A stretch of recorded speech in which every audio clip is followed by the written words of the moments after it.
What it's taught me is I wish I would have known about Driveaway years ago. It would have set me up for a better future. I probably would be living in the Philippines now if I would have got into Driveaway years ago.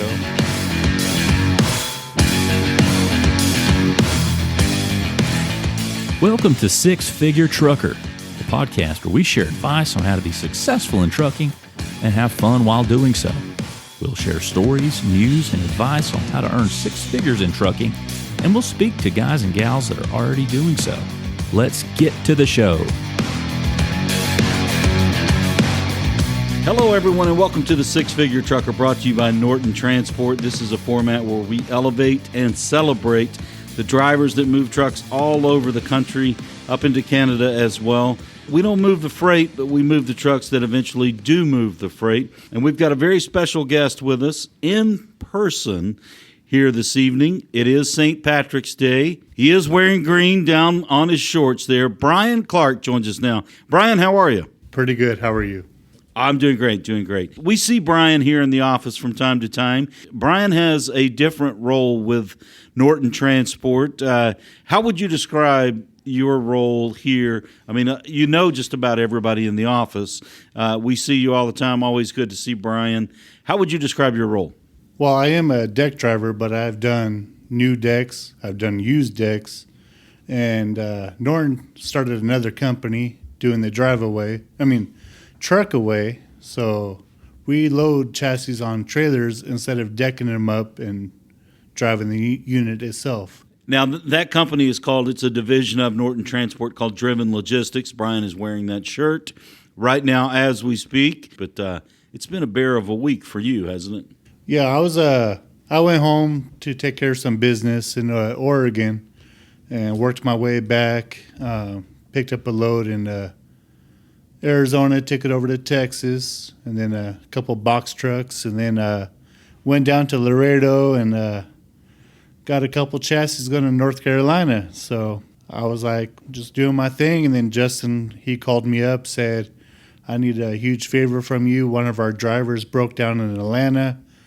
So I had to come up to the office, drop off my load, pick up an empty trailer, and go meet her in Atlanta on the side of the freeway, unload her 3 trucks, and load them up on the empty trailer I brought down, and then switch trailers with her on the side of the freeway, and then bring the broken one back up to the office here. So it was an eventful day. Eventful would be an understatement there. Tell us how you did that as far as switching the trailers. Was this on the side of I-75, I-85? 285. 285. Yeah, right on the side of the freeway. And you made the switch right there? Right there. She found a spot that was probably 12 foot wide, 10 foot wide. You know, barely enough room where I could drive one truck on the side of the trailer, barely touching the freeway. So it was a little bit different because it was, you know how Atlanta is, all that traffic. So it was bumper to bumper the whole time. You know, you got all those eyes watching you, you know, and whenever the freeway would get back up to flow, you know, all that, the wind drag from the trucks, you know, rocking your truck when I'm trying to unload and stuff, and trying to do it as fast as possible and safe as possible. So it was a challenge. I bet. Kind of walk us through it piece by piece, how you did each maneuver, I guess, for lack of a better word, on the side of 285 there. You get there, she's broken down. She's got 3 trucks with her, is that right? She had 3 trucks on the trailer. And one of the trucks was actually facing backwards. Mm-hmm. So I had to make a whole U-turn with the truck after I got it off the trailer. In 12 feet of space? I had some grass that dipped down on the other side of the shoulder. So, you know, this chassis is a 190-inch wheelbase, trying to make a U-turn on the side of the freeway. That's incredible. I could not even fathom trying to do that. How did you pull it off? And quick, too. Like, she was telling me that she bought a bunch of fruits and coffee and stuff, expecting to be there all day, taking hours to do this work. And I got it done probably in about 2 hours, too. So I know I was over in the other building here at Norton Transport, and Justin, you guys have probably listened to our podcast, Justin Scott, our Vice President of Operations here, who used to do this podcast. And I was talking with him, and I overheard him saying how grateful he was to you, Brian Clark, for doing what you did. And we've known Brian to do that.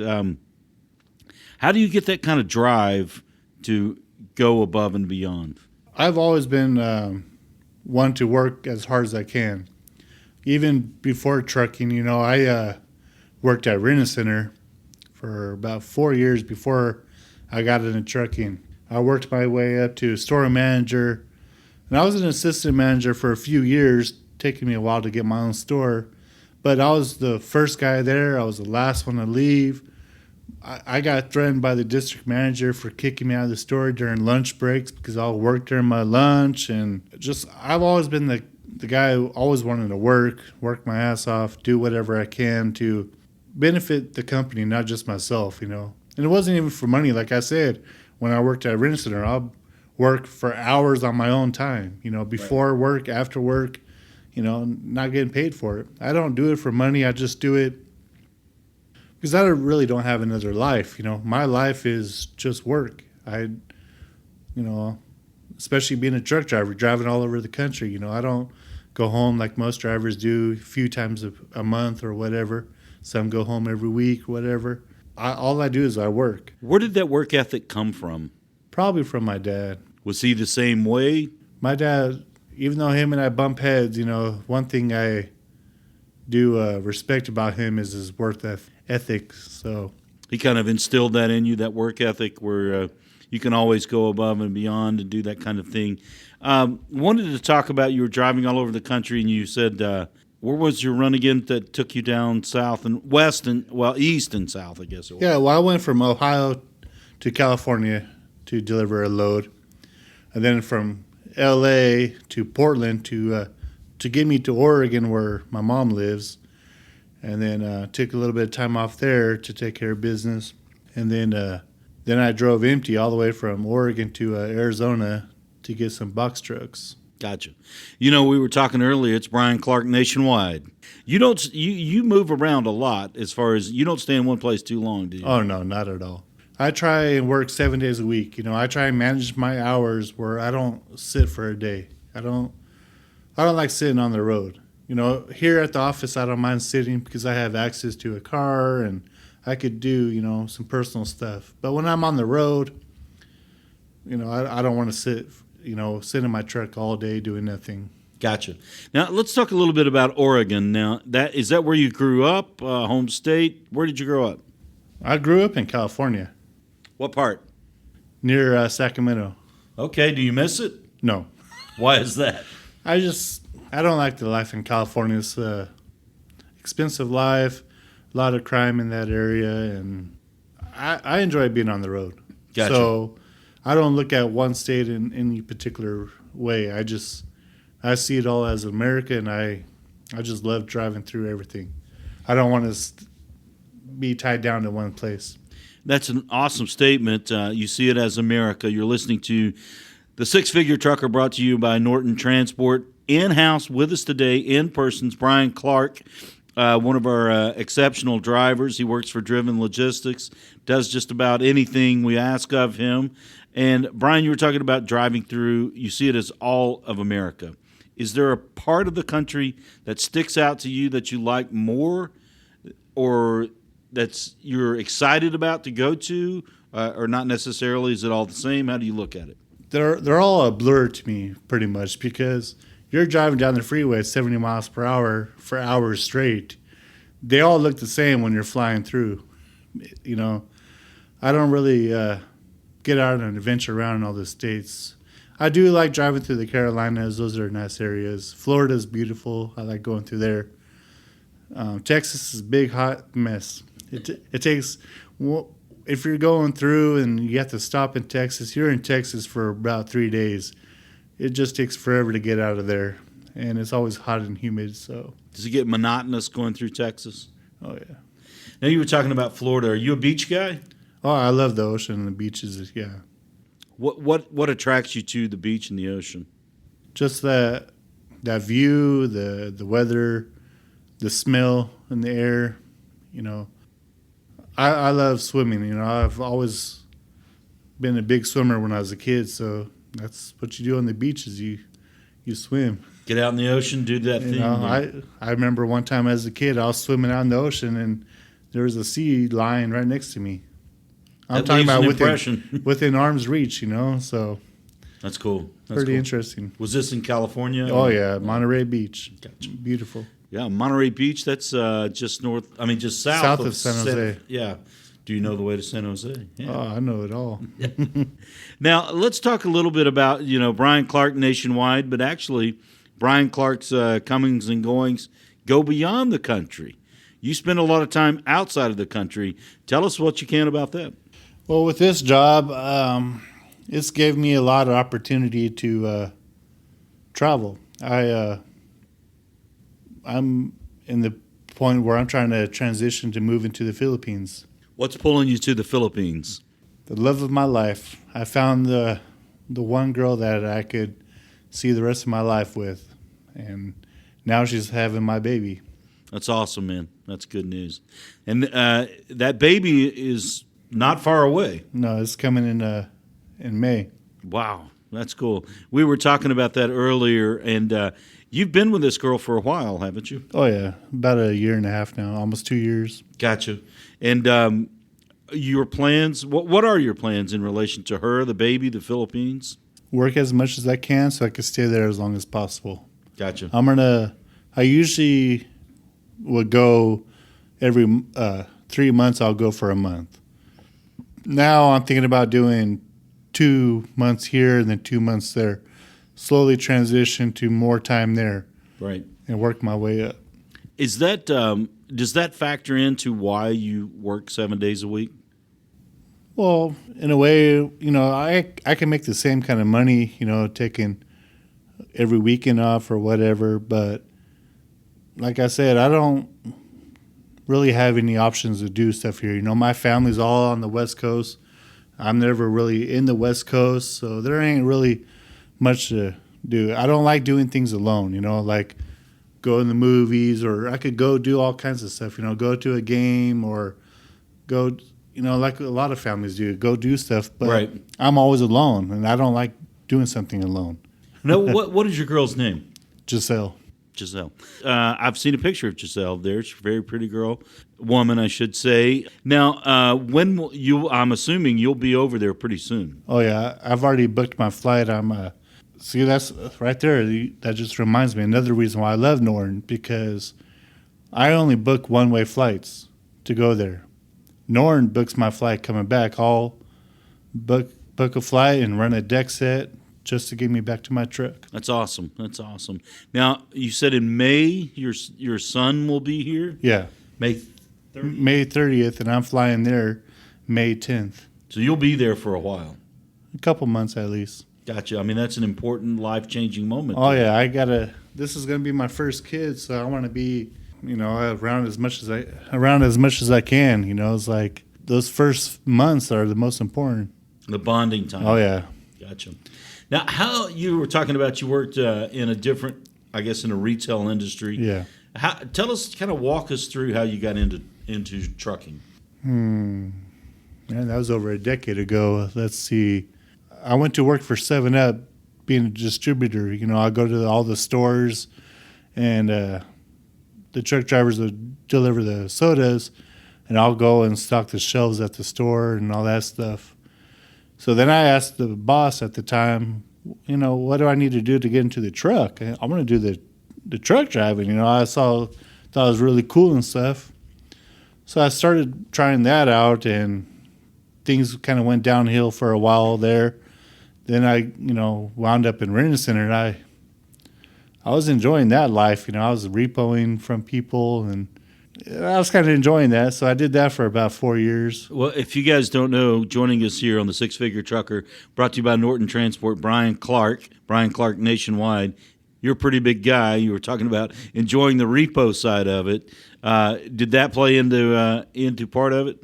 Yeah, I love the office life. I love working in an office and enjoy being around the people. And then the stress that came around, I was married. You have your marriage life stress, then stress from family, then the stress from work, quadrupled it because I'm trying to repossess in Stockton, California, one of the worst cities in the world. And that could add up. That stress took a toll on me. And at that time, I actually had my own store, and I went up to my district manager and I said, I need to quit. I can't take this no more. And, respectfully, you give a company 2 weeks. And I said, I need to give you my 2 weeks. And he said, you can leave today if you want, and it won't hurt your rehireability or anything like that. And you won't burn any bridges with us. He saw the toll it was taking on me. So I quit that day, took about a week, 2 weeks to myself, just relaxing, and went to truck driving school. And never looked back. Never looked back. You talk about the stress of some other things other than employment. How do you manage, or how would you gauge or describe the stress in what you do in deck set driving and what you do with driven logistics? It's not as stressful to me as a regular freight job. Freight jobs, when you have strict appointment times and really tight strict appointment times, and like the driver I took to the airport today, he was asking me, sometimes you're late, they want to charge you, you have to pay a late fee, or you have to reschedule for another day. Just all that complication was a lot of stress. And you're working for a major company where they don't really treat you as a person. You're just a number to them. They don't care. They could replace you any second. And then when I came over to doing Norton, the flexibility, there's no strict appointment. The most strictest appointment time there is your flight. Right. That's it. Anything else, anything else, you could always reschedule. Like, say you wanted to deliver on a Friday and you just didn't feel good, or you didn't want to wake up. Sometimes you're in a hotel and you're just feeling so good you don't want to leave. You could deliver the next day or Monday or whatever, Now, speaking about being in the hotel and being on the road, and of course it's St. Patrick's Day as we're talking here on the Six Figure Trucker, brought to you by Norton Transport with Brian Clark. We were just talking just a few minutes ago before we came in here about springing forward and the time change. You had a unique experience with that. Tell us about that. Yeah, going from California to Texas, you have 2 time zones to go through. And then you also had the daylight savings. So I believe I was already in New Mexico at that time. When I went to bed that night, I was like, I'm going to sleep in. I set my alarm a little bit later, and I just kept hitting the snooze. And then I was like, man, it's getting hot in here. And I looked out the window, super sunny. I looked at the time, it's already 11 o'clock in the morning. Holy crap. Half the day's already gone by. Yeah, it's like, and I was going to lose another hour going into Texas. So I'm like, man. So the time goes by really quick when you're going east. Time goes a lot slower when you're going west because you're gaining hours, not losing them. How do you adapt to that, or is there something? I mean, how does that work? Well, another thing, like doing the freight, you have appointment times. Oh, you have to be here at 2 o'clock, or you have to calculate all that stuff in. Doing the drive-away, there's no set times, You just got to get there during their open hours. So the exact time doesn't really matter. Down to 15 minutes or whatever. When it comes to the time zones and daylight savings and all that stuff. As long as you make it there that day, before they close, you're good.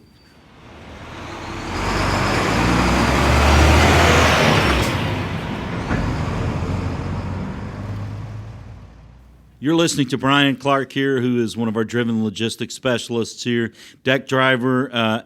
I'm assuming you've hauled freight. Obviously, have you done singles on the Driveaway side? I've done singles. I've done the used deck, new deck. Haven't gotten into booming yet, but is that in your future? I don't think so. That's why but no, I don't think so. He's got a grin on his face right now, but he's shaking his head to the negative here. Now, Brian, I got to ask you this question. You and I, we've seen Brian a lot in the office, and he's a friend to everyone here. We talked a lot one night about deck sets used deck and new deck. You're really into it as far as it's not just something you do for a paycheck. No, I enjoy the work. Like I go out and help other drivers if they're having problems. Go rescue sets that have been broke down. I enjoy the work. What about it attracts you as far as holding your interest high, not just making a paycheck?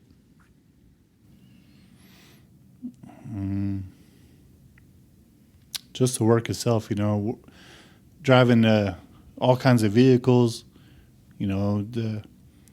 especially doing the driveaway. You're driving a brand new truck every day. It's like enjoyment. That time you buy a new car and you get that new smell and that everything's nice and clean. Nobody's thrashed it.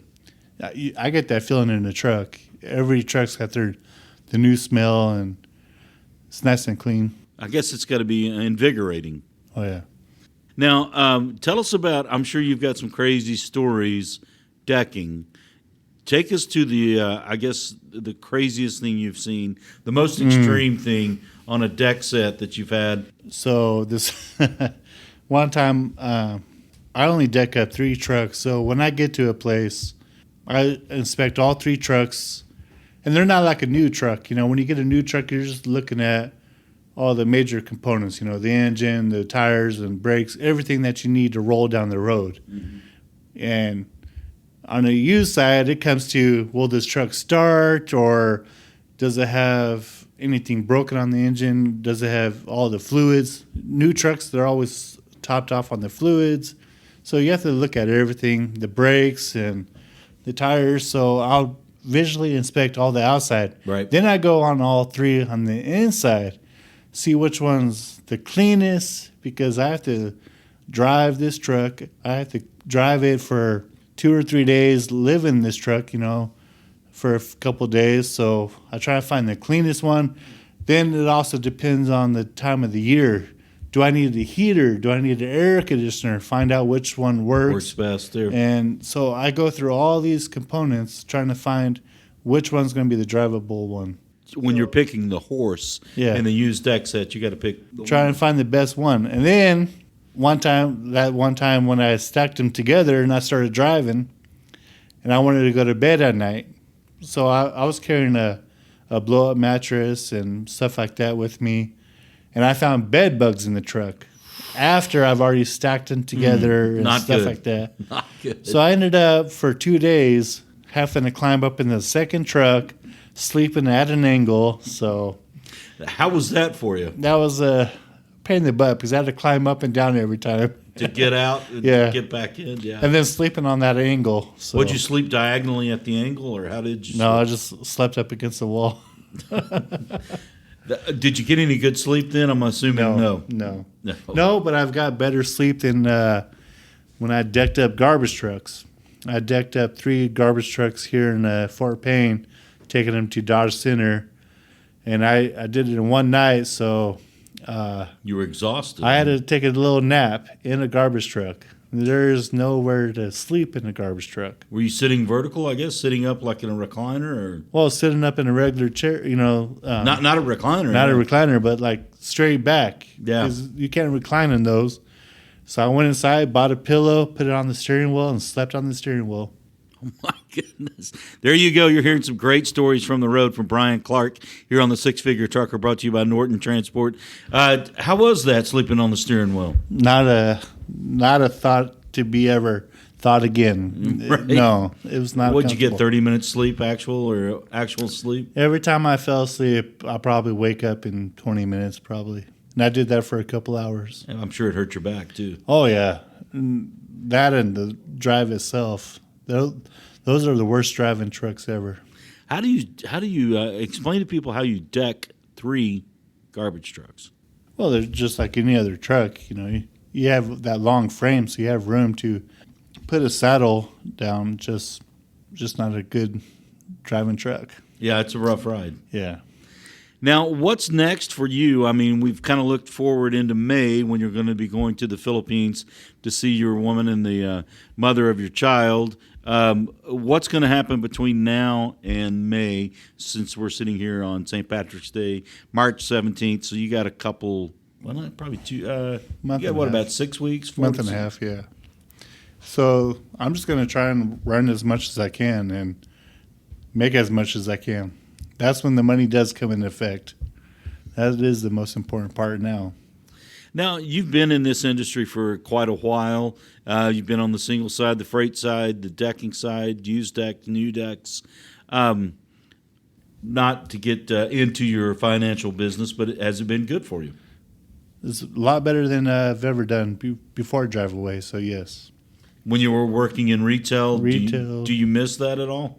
The only thing I miss about retail life and the trucking life is, being home every day, and when you're working with others. You're not alone, Right. It's like, I know a lot of drivers out there, they're going to, oh, you're alone, you got friends and stuff, Yeah, but you're spending all day driving by yourself. 90% of the time you're eating by yourself, It's not like you're always linking up with a friend or a coworker on the road. Right. So how do you adjust to that? I mean, like you said, you are by yourself. well, my adjustment is I'm always fortunate enough to come through the office where I do have, the staff in the office that consider me like a family. So I always feel welcomed, and I've always been taken care of. So that's why I do whatever I can do for the company, because they've done everything for me and they've always welcomed me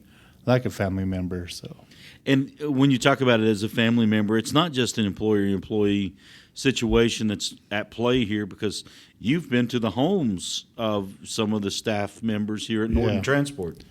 Yeah, I've been to, Calvin's, Justin's, Renee's. Renee's been really fortunate enough, I went to her house for Christmas a couple years ago, and that was a wonderful time. Now, for those of you listening in here on the Six Figure Trucker, brought to you by Norton Transport, Renee, as Brian mentioned, is our safety director, and I'm sure she was very hospitable. You were talking about adjusting to dealing with being on the road by yourself. When you're on a long run, does it get, I don't know if lonely's the right word, or does it just get like, I got to get to the next stop, see some people, or how is it? I mean, how would you describe it? All I got to do is, if I get lonely enough, I'll park that truck and I'll fly to the Philippines, where my beautiful girl's waiting for me. Have you done that before? Been there, done that. That's one reason why I love doing the Driveway compared to freight, because freight, you have your truck, and so you have to empty out the truck if you want to take time off, if it's extended amount of time. Most companies will only let you take a week off or whatever. Doing the Driveway, you're your own boss pretty much. You work when you want, take off whenever you want, however long you want. So I could take off whenever I wanted to and go overseas and take a month here or a month there. So you've made that run before, made your delivery to the final stop, and said, my next stop's the airport. Oh, yeah. You've done that more than once, I'm Oh, guessing. yeah. Now, is this a spontaneous thing, or did you plan it? Or you're like, I need to go see Giselle now? It's only been once or twice spontaneous. Most of the time, it's been planned. Like I try to keep it even. Work 3 months, just work as hard as I can, and take that month off. But you were talking about the 3-1, the 2-2 split. Yeah. A lot of that has to do with the fact that your son is on his way. Oh yeah. Now, we talked about this before we got rolling here. You've already come up with a name for the young man, and tell us a little bit about how you came up on his name. What's his name going to be, and how did you settle on that name? Well, my girl and I, we were looking at thousands of names, and I mentioned to her I wanted the boy's name to be Eugene, after my grandpa. And my grandpa and I were extremely close when I was a kid, and I didn't grow up knowing him. He died when I was, I don't know, I think I was like 6 or something. So I didn't really grow up with him like my other family members. So we were trying to, I wanted that name, and then I didn't want it as a first name after I learned a little something. So trying to find a name that would go with Eugene and she didn't want a super long name, but Nathaniel ended up sounding nice. We liked the name, and then I mentioned it to my mom, and I didn't know this, but my mom said she wanted me to be a Nathaniel when I was born, and my dad insisted on naming me after him, so I'm a junior. So we came up with Nathaniel for my son. I guess with your mother saying that kind of sealed the deal. It kind of locked it in. Yeah. Gotcha. Now your mother still lives in Oregon, is that right? Yes. How often do you get to see her since you spend, so much time on the road and so much time in the Philippines? See, that's another factor. It was like the loneliness. It's like my mom's in Oregon, like near the California border. There's really no trucks to go in that area. So that does limit on how much time I get to see her. So in order for me to go see her, I'll either have to fly to her or deliver in LA area, and then I have to drive the truck and spend my own money on diesel, which is a lot more expensive than in a car on gas. So it would actually cost me a lot of money to go see her, just to go visit. So I only get to see her every few months. It's not much. You're listening to Brian Clark here on the Six Figure Trucker, brought to you by Norton Transport. Has your mother met your girl? No. Do you see that happening down the road in the future? She's going to have a grandson there on her hands there. I keep pressuring my mom to get her passport, and she does know a lot about the Philippines. She's done her research, knowing that I've potentially, as soon as possible, move over there. And she's not, let's see how to say this. She's not jumping to the idea because of the humidity over there, how hot it is. Like, it never gets below 70. No matter what time of day, what time of year, it's always 70 or hotter. And I told her, don't worry about that. I'll get a house with air conditioners everywhere. You won't feel the heat. That's cool. No pun intended. Yeah. Now, how you said you're going to stay over there for 2-3 months? Something like that. After the birth of your son there? Yeah. How excited are you about seeing Nathaniel come around? Oh, that's the most proudest moment of my life. It's like, this is my firstborn. So that's all I think about now. And you showed us the picture of Giselle. Is that right? Am I pronouncing that Giselle. right? Giselle. How does she feel about you coming in for your time there? I'm sure she's excited too. She's actually both. She's upset and excited. She's upset because I'm not there now. These last few months nearing the birth, she's going through a lot, and I'm not there. And that's the hardest part about a long-distance relationship. It's that distance. The support's not as beneficial as just me being here and sending money. There's other support that a pregnant girl needs, not just the money. So. Being there in person, obviously. Yeah. You talk about long-distance relationships. A lot of people have long-distance relationships, but not as many in a different country. How do you guys do that? How do you make it work? Like right now, she's on video call with me. That's the closest we could get to each other, in this distance is on call. So we are literally on call 24/7 damn near. Wow. Yeah. So how often do you guys talk to each other each day? All day, See, that's another thing. The Philippines, they're especially now with the time change, we're 12 hours apart over here in Georgia. So it's, nighttime over here, it's morning time over there. So there's not a lot of hours where we're both awake. So it's like when I'm sleeping, it's her daytime. Mm-hmm. She's up and about. Then when I wake up, she's going to bed. So that's another reason why I like to start driving 2-3 o'clock in the morning, because 2-3 o'clock in the morning is her 2-3 p.m. Right. So she still has 8-9 hours till she's going to get tired and go to sleep. Gotcha. Do you take your phone when you're on the road? Do you mount it right there on the dashboard? Oh, yeah. How long are your typical conversations? Oh, like I said, we're on call 24/7. So our longest time on a video chat without either signal dropping or whatever was like a 3-day long video chat. Wow. Yeah. So you got unlimited on your phone. Oh yeah. Nowadays, there's no way to do this, back in the day when cell phones first came out. So, I mean, technology certainly helped your relationship. oh yeah, most definitely. Yeah. Brian finishing up a little sip of beer there here at Norton Transport. Six-figure trucker brought to you by Norton Transport. Brian, how long do you see yourself continuing to deck set? A few years. I don't see much more. I see the salt and pepper gray right there, but how old are you, Brian? Turning 39 very soon. 39, okay. Yeah. Now, you were saying you don't see it too much longer into the future. Obviously, you're at a benchmark point in your life, and you're also, I'm looking out across the way here at what we have here with Driven Logistics, that operation. Is that something you want to continue to drive with? Yeah, I want to keep my foot in the door with Driven Logistics. I don't want to be in the Philippines 100% of the time. I do want to come back maybe 1 or 2 months a year, maybe 3. I'm thinking eventually when I'm ready to move over there, probably come here, work 3 months, and take the rest of the year off. Gotcha. Now, obviously, we've talked about a lot of things that mean a lot to you. What kind of hobbies do you have when you're not driving, when you're not in the Philippines? What kind of things do you do?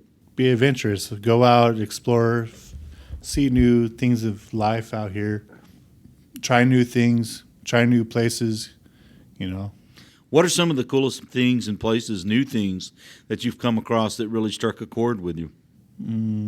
Waterfalls and stuff. Oregon's got a lot of waterfalls that are really nice. I love, waterfalls and the ocean life and all that stuff. It rains a lot in Oregon, so I'm sure that helps the continual flow in the waterfalls. What's the coolest? I'm trying to think of one. I have a good buddy or two that are from Oregon. They've told me before. But do you have a name of one that sticks out? Nah, to be honest with you, no. That's cool. That's cool. Yeah. Now, we're talking about we probably won't see you for a while around the office, maybe in the fall. Mm-hmm. Will you be back this way? Let's see, May, June, July. I'll probably be around August, September. Gotcha. Now, will you stay with Driven when you come back, or will you be back doing deck sets? Has that been determined yet? Oh, that is the golden question right there. I've been asking myself that the past year. It's like there's pros and cons with both companies. And the only con that I really see with Driven side is the responsibility of a truck. Like I said, I didn't with other companies in the past doing freight is you have to empty out the truck. And then if I do take off for a long period of time, the company's not going to let the truck just sit there. Right. So they're going to find a driver to put in it. And then when I get back, the truck that I want not going to be available most likely, or no trucks are going to be available. So that's just going to put me in a little predicament. At least with Norton, there's always going to be a truck to move because you're not tied to one truck. Gotcha. How did you find Norton, or did Norton find you? Well, I started with it all started, I was in a dealership, broke down when I had my own truck and trailer, trying to have my own truck and trailer at a dealership. And I was talking to a guy, and he was either Auto Truck or Active, one of them, the union side. And since he was a union and telling me how their process works and stuff, I turned it down, because that's when I first started doing my adventuring over to the Philippines. And with the union companies, you can't take off whenever you want for long periods of time. Right. So I didn't really look more into the Driveaway then. And more years went by, and I learned about truck movers online or something. So I inquired about it and learned that I was able to take off whenever I wanted pretty much. And I was like, well, this is ideal for my lifestyle. So I started with truck movers, and I believe I was at an airport talking to a driver and learned about Norton. So then I got contracted on Norton, doing truck movers in Norton at the same time. And I slowly transitioned to Norton because they treated me better. I made more money with Norton. And eventually I'm just strictly Norton now. I won't work for another company. I'm sure there's a lot of people that are glad to hear that. And, there's a lot of, in the Driveaway world, there's a lot of space out there as far as very competitive space, a lot of companies out there. And I'm sure you run across a lot of drivers that work for other companies. Not to toot our own horn, but what separates Norton from those other companies?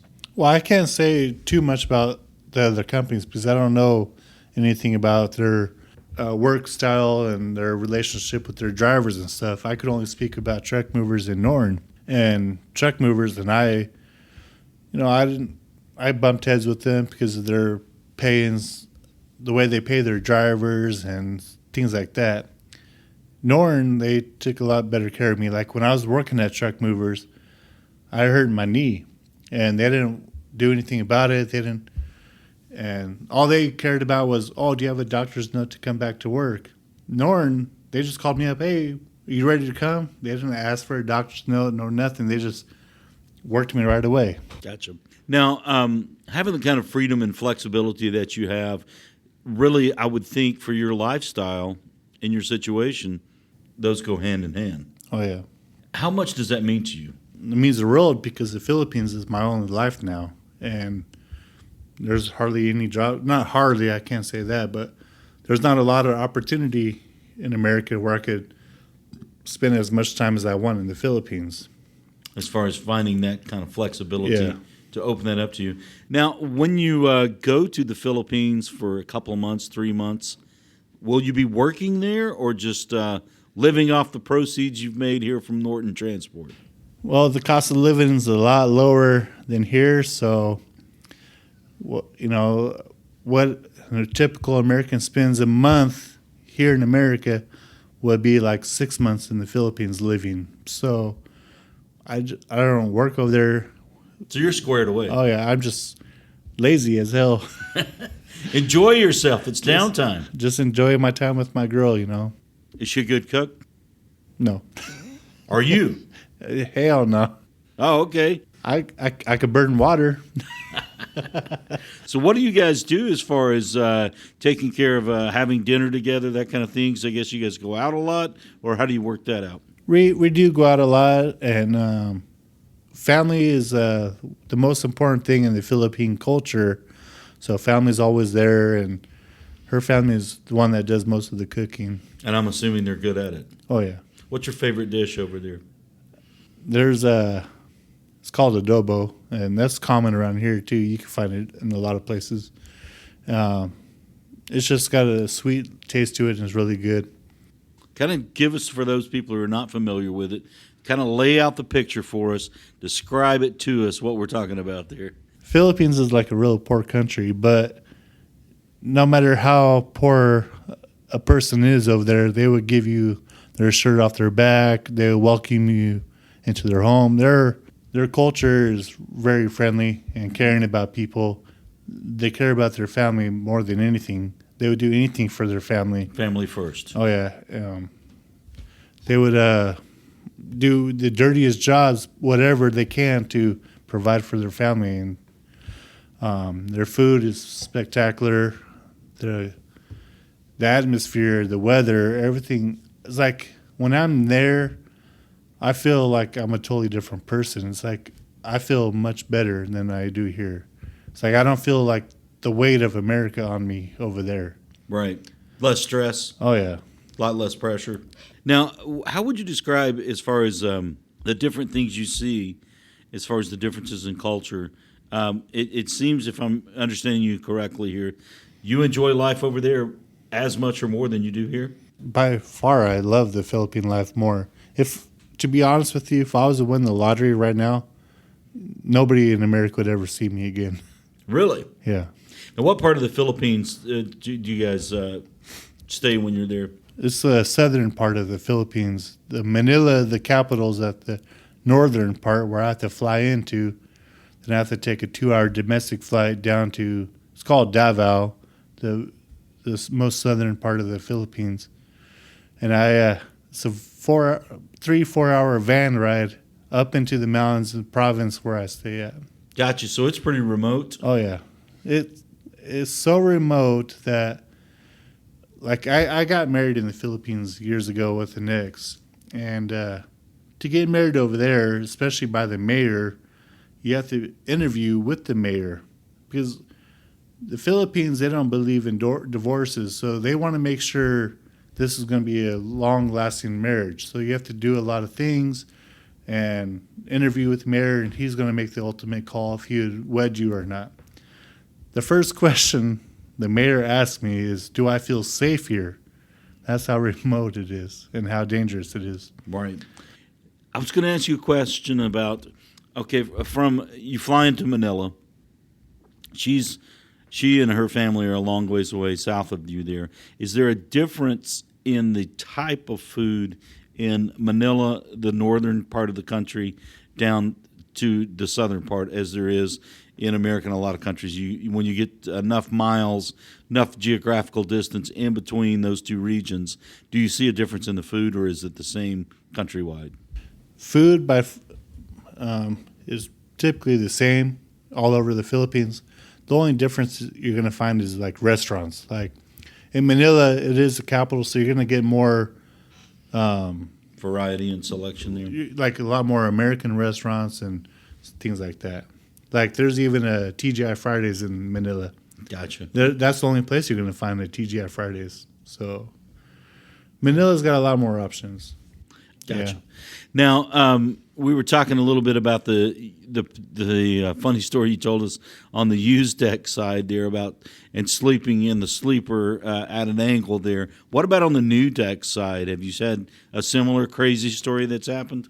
New deck, I picked up a set in Champlain, New York, and the trucks that come out of there they're all day cabs, small day cabs. I'm 6'2", and trying to sleep across the seats. My head is touching the one door. My feet are touching the other door. And the reason why I know that is because this one particular week or whatever, every hotel in like 500-mile radius, I was searching all night for a hotel. They were all 300 plus a night, and I was not going to spend that kind of money for a room. This is when you're in New York? Well, or what part of the journey? Once I started getting, within a couple hours of wanting to stop, I started searching for a room. And for hundreds of miles, I just kept finding. And anytime there was a cheap or closely cheap room, of course, there's no truck parking or nowhere to park the truck close to Uber to. So I ended up parking at a truck stop, sleeping in the truck. Wow. Now, speaking of hotels, how do you guys, I know Norton takes care of you guys deck drivers when you're out on the road.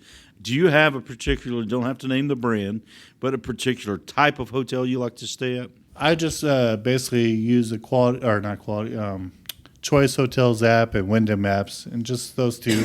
Because, there are some drivers out there that don't mind spending $100 a night on a room. I can't justify that in my mind, so I do stay at the cheaper ones. You try to play the budget hotels and do it that way. Gotcha. Now, what's the, obviously, deck driving's been good for you. Working with Driven's been good for you. What would your advice be to people that may be considering going into Driveway? Usually the first step in is on the single side. What would your advice be first on the single side? Trying to limit your deadhead. You want to, where you don't have to spend that much on travel, because to get to that next truck, you got options. You fly in, train, buses, rentals. So try and find the most cost-effective way to get to your next load and be efficient with that fuel. Some of these trucks will go fast, but you don't need to go fast. Try and save that fuel. That is a very good point, because particularly the type of truck, a garbage truck, you might want to slow it down. A mixer, slow it down. It's going to take you a little longer, but you're going to save money in the end. What's average speed for you? Obviously you got the legal guidelines out there, but when you're driving, do you on a deck set, what's average speed for you on the freeway? Like for example, Texas is one of the fastest states. They have 80 miles per hour in a lot of the state. even if it's 80, I'm only out there doing 67. Even in the driven truck, I only do 67. My truck could go a lot faster, but I don't do that. What's your reasoning, your logic behind that? Fuel consumption, yeah. And idling too, The more you idle, the more you burn. Gotcha. Now, we've seen diesel prices come down a little bit. Has that helped you out? Obviously, it has. Oh, yeah, because I have to pay for my own fuel, so that makes a big difference. I guess it was about a year ago when it was so high? Oh, yeah. How much of a difference have you seen as far as what's going in Brian Clark's back pocket now that fuel's come down somewhat? Well, let's say it used to cost $1,000 to fill up the tanks. Now it's down to $600, $700, $800. That's a big difference. That's a nice difference there. Now, what do you have in store for yourself here as we're wrapping up this weekend and into next? What's on the table for Brian Clark? I just see myself doing a couple more loads, and I got to take a weekend off to go take a little bit more business done, and then just running as hard as I can. Running as hard as you can. We talked about the single side. Now, obviously, to get to the deck side, you've got to go through some steps, through some processes. You got to prove yourself in a lot of ways. If somebody wanted to get into deck driving, what would your guidance be in that regard? Get with a trainer that knows what they're doing and pay attention to every detail, and don't be scared to ask questions, because you're going to run into situations that are different. Every year these manufacturers are trying to come up with new ideas on their trucks. They're going to change things.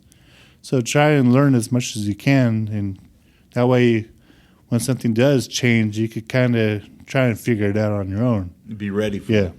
Do you stay up on the industry and the trends and things that are changing from the OEMs?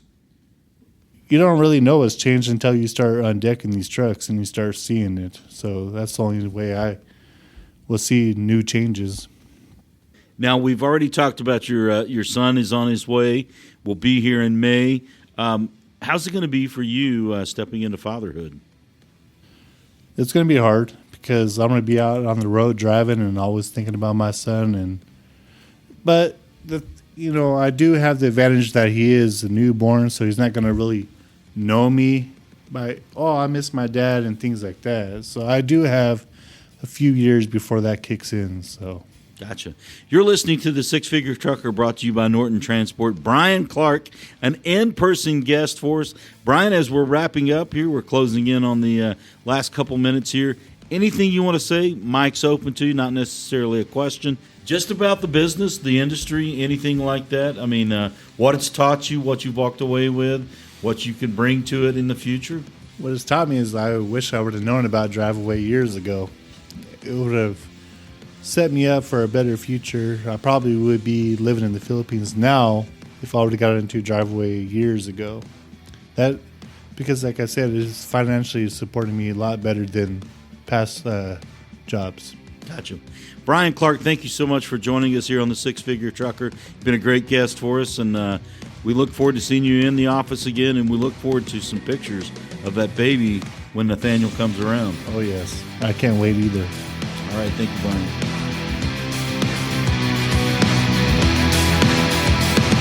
Six Figure Trucker is brought to you by Norton Transport. Norton Transport is a drive-away trucking company that customers can rely on. It offers excellent independent contract driving opportunities to professional, courteous, and qualified drivers that can provide the kind of service we deliver. If you're interested in learning more about Norton or just want to subscribe to the show, check out 6-figuretrucker.com. That's 6-figuretrucker.com.